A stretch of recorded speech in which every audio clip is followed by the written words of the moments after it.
생생하게 상생하며 YTN 라디오 생생경제.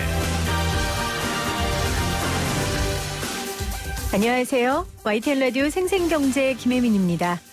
봄 기운이 사라지고 기온이 뚝 떨어졌습니다. 오늘 날씨처럼 정말 온통 마이너스 소식만 들어와 있는 것 같아요. 4월 일평균 수출 금액이 작년 같은 기간보다 17% 가까이 줄었습니다. 반도체는 마이너스 14.9%, 승용차는 마이너스 28.5%, 석유 제품은 마이너스 53.5%, 주요 수출 품목들 대부분이 부진했습니다. 국제유가도 사상 처음으로 마이너스를 기록했는데요. 코로나19 여파로 수요가 급격히 줄어든 상황에서 원유 시장의 선물 만기가 겹쳤기 때문입니다. 석유를 가져가면 돈을 준다는 이 마이너스 가격이 형성된 겁니다. 또 하나의 마이너스는 김정은 위원장의 위중 소식으로 인한 주식시장입니다. 지정학적 리스크를 늘 안고 있는 우리 주식시장에 이 소식은 당연히 마이너스를 줄 수밖에 없겠죠. 오늘 생생경제는요, 마이너스 소식으로 힘이 쭉 빠져있을 여러분들을 위한 특별한 플러스 시간을 준비했습니다. 기대해주세요. 2020년 4월 21일 YTN 라디오 생생경제 지금 시작합니다.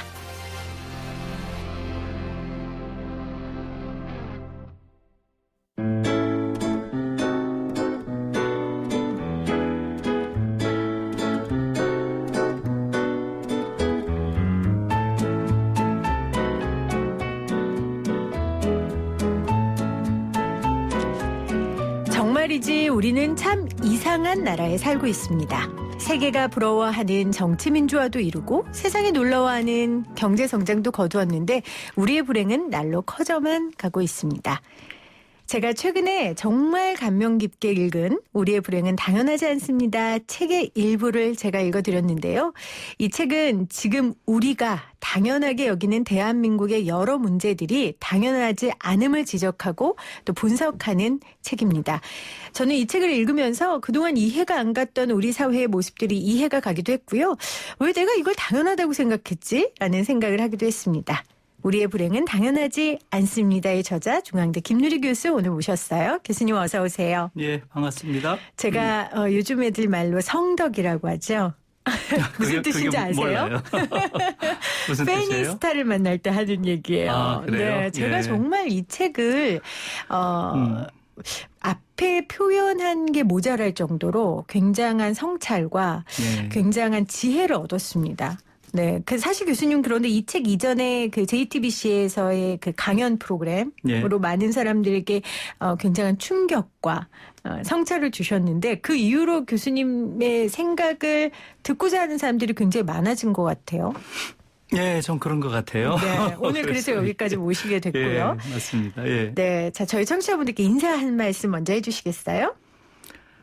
예, 아무튼 이런 자리에 불러주셔서 고맙고요. 예. 제 목소리가 어쨌든 이렇게 공중파에서 이야기될 수 있다는 게 한국 사회에 저는 사실은 금기의 영역을 조금씩 깨가는 과정이라고 생각이 들고요. 너무 표준화된 언어의 틀 속에서만 있거든요. 네. 한국 사회가. 네. 근데 사실은 언어가 가장 중요한 것이죠.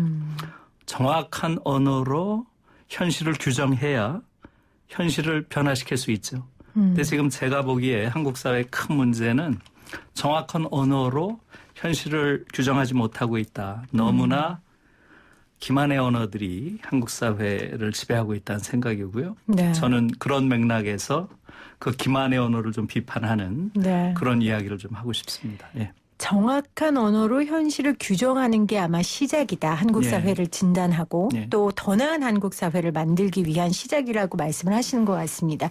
오늘 생생경제 내내 함께 하실 거예요. 여러분 방송 들으시면서 교수님께 궁금한 거 있으시다면 샵 0945 우물정 0945로 보내주시고요. 그리고 YTN 라디오 들어오셔서 유튜브에 유튜브 들어오셔서 YTN 라디오 치시면 또 보이는 라디오로도 함께 하실 수 있으니까요. 여러분들 오늘 함께 해주시고 특히 교수님이 오늘 또 책 몇 권을 선물로 가져오셨습니다. 여러분이 방송 들으시면서 교수님의 책 우리의 불행은 당연하지 않습니다. 받고 싶으신 분들 문자 보내주시면 저희가 또 몇 분 선정해서 책을 선물로 보내드리겠습니다. 제가 교수님께 처음에 섭외 전화 드렸을 때 교수님이 아니 경제 프로그램에 나가서 제가 무슨 말을 할까요? 이렇게 말씀을 하셨어요. 그런데 네. 제가 교수님 책 첫 장에 고 김용균 씨의 어머니 김미숙 씨가 한 말. 예. 우린 지금 이상한 나라에 살고 있다로 시작하는 걸 보면서 교수님 생생경제 딱 맞는 분이다. 왜냐하면 지금 대한민국의 가장 아픈 부분들, 약한 사람들은 결국 자본주의의 폐해에서 비롯된 게 아닌가라는 생각을 해서 교수님을 모셨거든요. 예. 제 말에 대해 어떻게 생각하세요? 예, 100% 맞는 말씀이시고요. 예, 저도 사실은 이 책을 원래 쓰려고 한 건 아니지만요. 이런 강연을 하고 한 그 중요한 이유 중에 하나가 지금 김용균 씨 어머니라든가 또 뭐 조금 거슬러 올라가면 과거에 70년대 그 전태일 씨라든가 이런 분들의 고통에 대해서 우리가 너무나 둔감한 사회가 됐다. 그것이 한 중요한 원인 중에 하나였기 때문에 네. 뭐 궁극적으로 보면 경제 문제가 네. 관련이 없다 이렇게 드릴 수가 없죠. 예, 다 관련이 있는 거죠. 예. 그러니까 우리의 불행의 대부분의 원인이 이 경제와 관련된 거더라고요. 예. 엄마 아빠가 싸우는 원인도 대부분 그렇죠. 예. 가정경제 때문이고요. 예, 예. 그래서 이 경제 문제라는 게 우리의 행복과 불행을 나누는 굉장히 본질적인 문제라고 생각을 했는데 교수님께서도 한국 사회가 지옥이 된 건 야수자본주의 때문이다라고 예. 하셨어요. 예. 야수자본주의가 뭡니까? 예, 그러니까 처음에 제 이야기를 이제 전체적으로 말씀을 드리려면 조금 일종의 전제로서 설명이 필요하다고 생각하는데요. 아까 그 말씀하신 데부터 제가 조금 설명을 드려야 될 것 같아요. 길진 않더라도. 일단 우리가 이상한 나라라는 것을 인식하는 게 굉장히 중요해요. 그것은 지금 한국 사회가 이렇게 정치민주화를 잘한 나라가 없어요. 네. 지금 아시아 민주주의의 상징이고 유럽에서도 한국 민주주의는 오히려 지금 유럽과 미국의 민주주의보다도 나은 거 아니야? 라는 이야기가 나올 정도로 대단한 민주주의를 우리가 가지고 있는 거예요. 그리고 30, 50 클럽이라는 이야기가 있듯이 우리가 이제 세계에서 7번째로 미국, 일본, 영국, 프랑스, 독일, 이태리 다음에 7번째로 인구 5천만 이상이 되는 나라 중에서 1인당 국민소득이 3만 불이 넘는 그런 그룹에 들어간 거예요. 네. 정말 대단한 거죠. 그럼요. 7번째로. 네. 그래서 정치 민주화를 이루고 경제 성장을 이렇게 했어요. 사실 그 정도가 아니죠. 최근에 벌어진 이 코로나 사태에서 한국인들이 보여준 것은 사실 우리가 생각하는 것보다도 훨씬 더 커다란 잠재력을 보여준 거예요. 맞습니다. 우리가 우리 모습에 놀랐어요. 그렇죠. 네. 전 세계 어느 나라에도 저는 특히 그 대구 시민들이 보여준 그 행동들 정말 놀랐어요.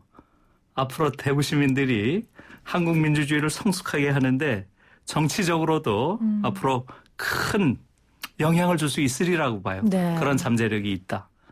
어떠한 사재기도 없고 어떠한 패닉도 없고 사실은 도시 봉쇄도 하지 않고 이동 금지도 하지 않고 심지어 이동 제한도 안 했는데 자발적으로 이동을 자제하고 한 이런 일련의 행동들은 전 세계에서 정말 가장 맞습니다. 성숙한 민주시민이 됐다. 그런데 이것이 이제 네. 우리가 가지고 있는 큰 우리 잠재력들이에요. 그런데 그럼에도 불구하고 지금 한국은 너무나 끔찍한 나라가 돼서요. 지금 16년째 자살률이 1위예요. 이건 굉장히 중요한 문제예요. 지금 여당이 180석을 지금 얻어가지고 굉장히 좋다고 하는데 정말 이 자살 문제에 대해서 진지하게 생각해야 돼요. 왜 이렇게 많은 사람들이 거의 몇십 년에 걸쳐서 자살을 하는가. 네. 이것은 사회 구조적 문제와 밀접한 관계가 있어요. 그것에 대해서 깊이 성찰하지 않는다는 건 정말 끔찍한 문제예요. 그 자체가. 전 세계에서 가장 불평등한 나라예요. 한국이. 그것도 사람들이 잘 몰라요. 지금은 불평등하면 미국이나 멕시코를 이야기하지 않아요. 한국을 이야기합니다. 네. 그것은 많은 지표들이 이야기해주고 있어요. 우리가 생각하는 것보다 훨씬 더 끔찍합니다. 최근 20년 동안의 불평등 정도는 상상을 초월해요. 제가 시간이 없으니까 지표는 얘기 안 할게요. 한마디만 말씀드릴게요. 정태인 씨라고 노무현 정부 때 경제 청와대에 있었죠. 그분은 사실은 한국은 전 세계에서 가장 불평등한 나라가 아니라 자본주의 역사상 이렇게 불평등한 공동체는 없었다라고 말할 정도로 불평등한 사회예요. 전 세계에서 노동자가 가장 많이 죽어나가는 나라예요. 25년째 OECD 네. 수치를 보면 지금 노동자 사망률이 1위입니다. 2000년부터 지금까지 4만 명의 노동자가 일터에서 죽었어요. 20년 동안 4만 명이 죽었어요. 네. 매년 2,000명씩 죽은 거예요. 말이 안 되죠. 말이 안 되는 거죠. 이거는 네. 사실은 전시 상태란 뜻이에요. 4만 명이 그렇게 죽었다는 것. 저는 한국은 일상적으로 상시적으로 자본과 노동이 내전 상태에 있는 나라라고 봐요. 사람들이 죽어나가는 곳이 노동의 현장이라는 거, 먹고 사는 일터라는 게 정말 전시 상황인 거죠. 사실상 전시예요, 지금. 이런 상황을 그냥 우리는 아무 일 없는 것처럼, 네. 아무 일 없는 것처럼 정상적인 국가라고 살아가는 거예요. 또 끔찍한 것이 지금 그 출산율이에요. 최근에 제가 어디서 봤더니 올해가 0.9인가 그렇더라고요. 최근에 2년간 출산율이 1 이하를 연속으로 나온 이런 나라는 지금까지 기록이 없대요. 그러니까 사실은 국민들이 이게 지옥이라는 걸 아니까 아이들을 낳지 않는 거예요. 네. 그러니까 이 괴리를 우리가 어떻게 볼 것이냐 하는 거예요. 이 괴리를. 다시 말하면 한편으론 경제적으로 성장했고 정치 민주화도 이뤘고 심지어 국민들의 시민의식도 성숙했어요. 그런데 우리가 맞닥뜨리는 일상은 지옥이란 말이에요. 그러니까 네. 교수님 말씀은 이상한 나라라고밖에 표현할 수 없는 이 괴리. 예. 이 괴리는 결국 야수 자본주의가 만들어낸 그렇죠. 그 괴리고 맞습니다. 거기에 대해서 성찰과 변화가 있지 않으면 예. 우리는 이 불행을 지속할 것이다 예. 하는 말씀이세요. 그렇죠. 제가 이제 그 야수자본주의 말씀을 왜 야수자본주의고 야수자본주의라는 게 생겨났는가 하는 건데요.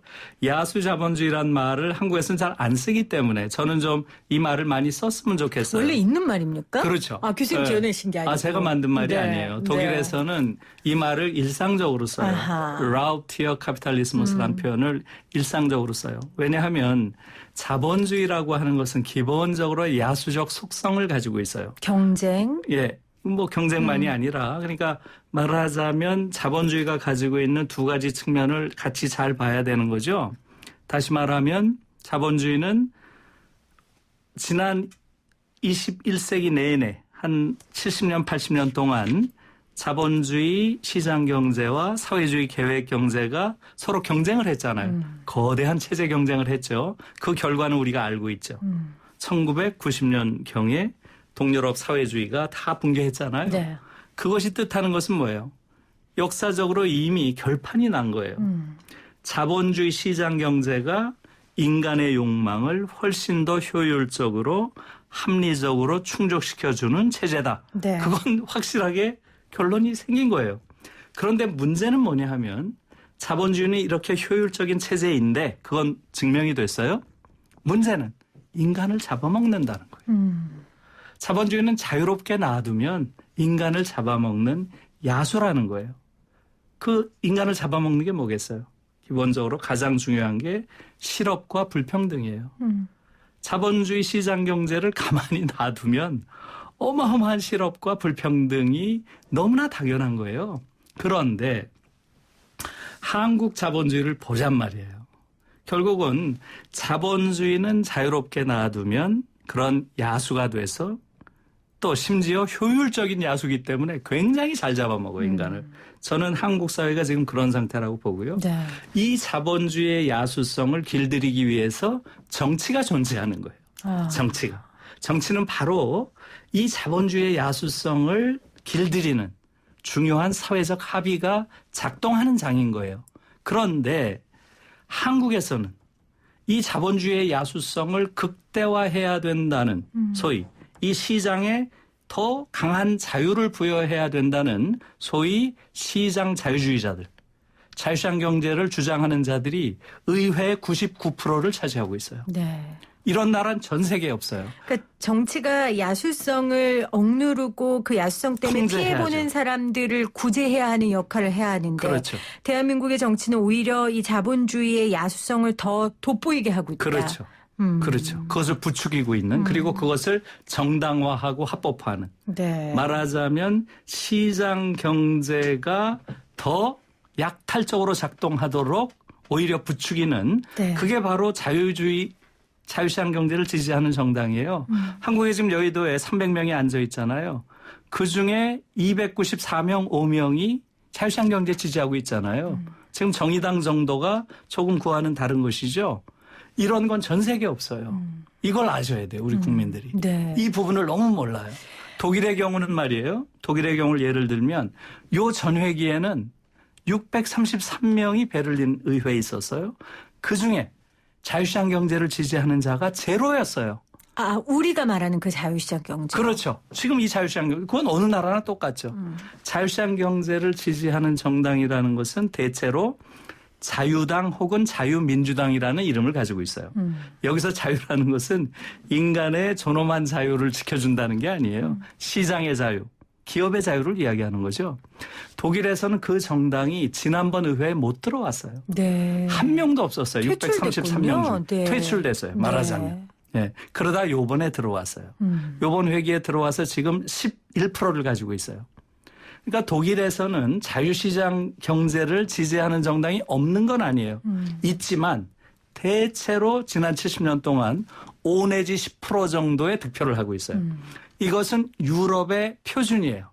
일반적으로 유럽에선 자유시장 경제 지지하는 정당이 5 내지 15% 안에서 네. 득표를 하지 우리처럼 99%의 나라는 없어요. 바로 그렇기 때문에 사람들이 살 수 없어서 자살하고 노동자들이 그렇게 죽어나가고 전 세계에서 가장 노동시간이 긴 나라가 한국이에요. 독일보다 거의 700시간에서 1000시간을 더 일을 해요. 그러니까 사실은 우리는 한국 사람들은 이런 상황을 너무나 당연시하고 있는 거예요. 자, 교수님 네. 말씀을 너무 잘 듣고 있고 네. 지금 많은 청취자분들이 뭐 7128님은 교수님 방송 듣고 있으니까 정말 감동적이네요. 9785님은 교수님 오랜만에 목소리 들으니 반갑습니다. 이렇게 보내셨는데 우리 2790님은 이런 극단주의적인 자본주의를 공격하는 이유가 뭡니까라고 왔어요. 네, 좋은 말씀이에요. 네. 그러니까 이제 그게 극단주의적으로 자본주의를 공격하는 것이다. 그러니까 그런 생각이 지금 이제 한국이란 말이에요. 그 정도로 지금 한국 사회는 극단적으로 보수적인 그런 정치 구도를 가지고 있기 때문에 한국인들의 보편적인 생각이 세계적인 수준과 굉장히 떨어져 있는 거예요. 네. 다시 말하면 지금 한국은 정치적으로 보면 지금 두 개의 거대 정당이 말하자면 지배하고 있는 거죠. 네. 거대 양당제 구조로 되어 있는데요. 이것을 일반적으로 우리가 정치를 이야기할 때 하나는 보수정당이고 하나는 진보정당이라서 두 정당이 지금까지 경쟁하면서 이렇게 오고 있다. 이렇게 알고 있잖아요. 네. 그게 거짓말이라는 거예요. 제가 보기에는. 그러니까 제가 아까 언어의 말씀을 드렸잖아요. 그러니까 언어적으로 현상을 잘못 규정하면 그것을 아무리 해도 고칠 수가 없는 거예요. 힘들죠. 그렇죠. 보수와 진보가 정상적으로 경쟁하는 사회였으면 이런 사회가 안 됐죠. 유럽처럼요. 그렇죠. 이렇게 불평등하고 이렇게 노동자들이 약자에 몰리고 노동시간이 이렇게 가혹한 이런 나라가 되지 않죠. 한국의 정확한 지금 정치 구도를 정확한 용어로 말한다면 한국은 지금 소위 보수라고 하는 정당은 보수 정당이 아니고요. 네. 그런 정당은 수구 정당이에요. 다시 말하면 보수라는 게 나쁜 게 아니에요. 보수는 굉장히 중요한 정치적 가치고 네. 그리고 굉장히 좋은 보수가 있어야 그것을 바탕으로 또 좋은 진보가 그 옆에서 함께 경쟁하는 것인데 네. 저는 한국 사회의 가장 큰 문제는 좋은 보수가 없다는 것이 한국 정치의 최대 비극이라고 봐요. 네. 소위 보수라고 하는 자들이 보수의 가장 중요한 가치가 뭐겠어요? 지키고, 보수가 뭐예요? 공동체를 중시하고 그렇죠. 지키고. 맞습니다. 공동체를 중시하는 게 보수고요. 네. 그래서 사실은 보수가 가장 중시하는 게 소셜이에요. 소셜이라는 가치는 사실은 보수적 가치예요. 네. 그런데 우리는 그러니까 보수주의와 반대되는 게 사실은 자유주의죠. 자유주의는 소셜보다는 인디비주얼, 개인을 더 중시하는 네. 거. 이게 이제 보수와 자유주의의 전형적인 대립 구도거든요. 그런데 우리는 공동체를 중시한다 그러면 빨갱이라고 공격을 해요. 완전히 왜곡되어 있는 거죠. 그러게요. 이게 냉전 체제에 의해서. 그다음에 바로 이 공동체 중에서 가장 기본적인 공동체가 민족이잖아요. 그래서 보수주의자들은 민족을 중시하는 거죠. 우리 김구 선생처럼. 그다음에 역사를 중시하고. 그런데 지금 한국에서 보수주의, 소위 보수주의를 자칭하는 자들의 태도를 보세요. 공동체를 중시한다? 그러면 그걸 공격하고 통일에 반대하고 계속 회방을 놓고 네. 오히려 외세를 끌어들이려고 하고 그다음에 역사 이야기가 나오면 도망가고 이건 보실 수 없는 거죠. 실제 이번 선거 결과를 분석한 제가 중앙일보 기사를 봤는데요. 예전에는 반공이 핵심이었다면 이번에는 반일이 핵심이었다는 얘기를 예. 하더라고요. 그것은 너무 또 극단적인 그렇게 보십니까? 이야기인 것 같고요. 제가 오늘 네. 교수님 이야기를 들으면서 그 이야기를 하는 이유는 그러니까 이제 아까 전에 우리 냉전 체제이기 때문에 네. 어쩔 수 없이 왜곡된 그 진보 보수의 개념이 생겼다고 하셔서 네, 제가 네, 이 말씀을 드리는 건데 네. 근데 독일 연구를 하신 거잖아요. 네, 네. 독일도 냉전 그렇죠. 체제였잖아요. 네. 근데 독일은 우리와 같이 되지 않은 이유는 뭡니까 그러면? 그렇죠. 예. 그러니까 이제 그것은 결국은 똑같은 냉전 체제 하에서도 말하자면 우리는 지금 전 세계에서 가장 극단적인 반공주의를 가진 나라예요. 네. 반공주의를. 그게 지금도 작동하고 있어요. 지금도 누구를 빨갱이다라고 규정을 하면 그게 굉장히 강한 부정적 규정이 되는 것이죠. 물론 과거에 비해서는 약해졌지만 그런 것들이 작동하고 있죠. 독일의 경우도 사실은 처음엔 우리와 비슷했어요. 그것이 극복된 결정적인 계기가 68혁명이에요. 68혁명이라는 걸 거치면서 독일 사회에서도 그런 류의 냉전적인 사고, 냉전적인 의식 네. 이런 것들이 극복이 됐고요. 그러면서 69년부터 빌리 브란트에 의한 소위 동방정책이 시작된 거거든요. 그러니까 통일이 이루어지기 전에 먼저 극복을 한 거군요. 물론이죠. 냉전 체제가. 물론이죠. 그러니까 냉전 의식이 극복된 것. 그것이 네. 통일의 길을 연 거죠. 그 얘기는 뒤집어 네. 말하면 우리한테 희망이 있을까 하는 생각이 그렇죠. 드는데요. 우리의 경우 냉전 의식이 여전히 아직도 너무나 안 강하기 되는데. 때문에 네. 과연 통일로 가는데 그게 가능할지에 대한 네. 회의가 어느 정도 드는 것이죠. 그래서 지금 아무튼 이제 그렇게 볼 수 있는 것이고요. 그래서 아까 말씀드린 대로 지금 한국은 전 세계 표준으로 보면 네. 가장 보수적인 정치 지형을 가진 나라예요. 정치 지형을. 네. 그러니까 쉽게 이렇게 비유를 하자면 제가 그런 비유를 많이 드는데요. 지금 소위 거대 양당은 보수와 진보 정당이 아니고요. 한 정당은 소위 보수를 주장하는 정당은 수구라고 보는 게 정확한 규정이고요. 그다음에 이제 지금 소위 진보라고 불리는 네. 현재의 여당 정도가 중도 보수 정도의 정당인 것이죠. 그래서 예를 들면 독일의 지금 수상이 누구죠? 그 여자 수상이 있잖아요. 네. 그죠? 앙겔라 메르켈이라고 하는 여수상이 있잖아요. 그분이 한국에 온다면 지금의 정강정책을 가지고 한국의 정치 구도에서 어느 정도 될 것 같아요. 완전 진보적이라고 얘기하겠죠. 그렇죠. 네. 그러니까 사실은 지금 심상정 씨의 그런 정의당보다도 네. 더 왼쪽이에요. 네. 지금 정강정책이. 그러니까 독일에서 가장 보수적인 정당이 한국에 오면 가장 진보적이라고 불릴 정도로 한국은 이미 정치 지형 전체가 극단적으로 오른쪽에 가 있는 거예요. 네. 그러니까 여기서 정권 교체를 해봐야 한국 사회의 사회적 문제는 풀리지 않는다는 거예요. 자, 그러면 아까 그 문자에 대한 답변으로 돌아간다면 예. 그런 지형 속에 있기 때문에 이런 생각을 하시는 게 어쩌면 당연하다라는 그렇죠. 말씀을 해주신 것 예, 같습니다. 예, 사실 이 문자 보내신 분뿐만 아니라 제가 그다음에 준비한 질문도 그거였습니다. 예. 교수님 이런 얘기 들으면 빨갱이라는 얘기 안 들으세요? 이거였거든요. 저는 네. 이제 지난번에 다른 자리에서 네. 그 다니엘이라고 하는 다니엘 린데만이라고 하는 독일 친구가 네.